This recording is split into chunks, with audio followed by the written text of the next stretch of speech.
Bonjour, Marie, ses amis poètes vous propose aujourd'hui Jean Bouhière, né le 24 février 1912 à La Roche-sur-Yon et meurt le 3 décembre 1999 à Orléans, est un poète français, auteur de nombreux recueils.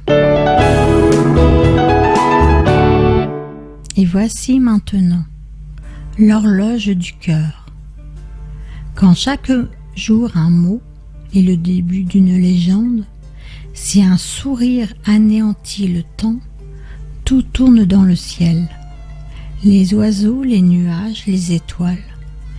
C'est la fête joyeuse de l'espoir, l'envol vers l'avenir des rêves que scande l'horloge du cœur.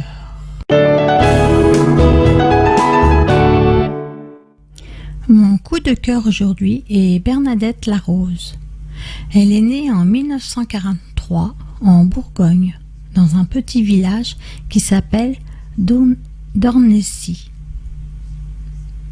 Elle s'est mariée avec un pied noir d'Algérie. Elle a quitté la France en 1966 pour aller vivre au Canada pendant un peu plus de 3 ans. Et ensuite, elle a émigré aux États-Unis en 1969.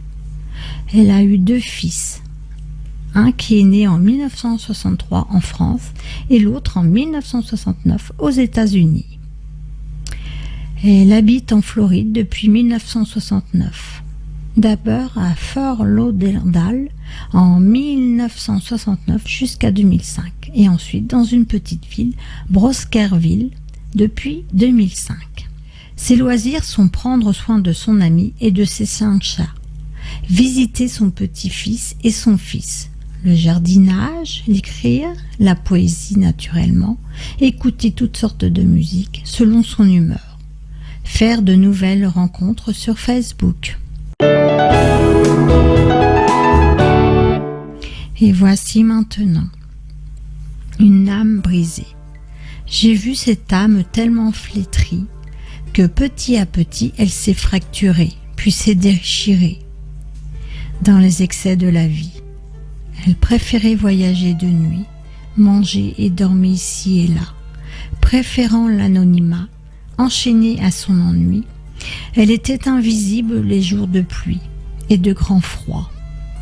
Elle trouva quelque part un toit et s'endormit.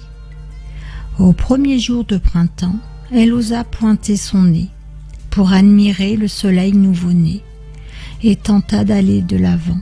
Elle sentit la brise la caresser. Un vent de renouveau souffla et son cœur enchanta. L'espérance était née.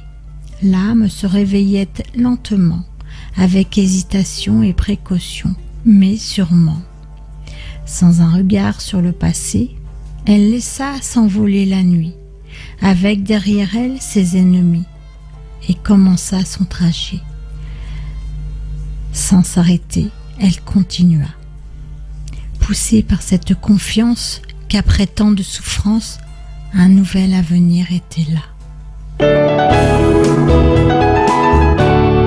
Marie, ses amis poètes, vous remercie et vous donne rendez-vous mercredi prochain. Au revoir.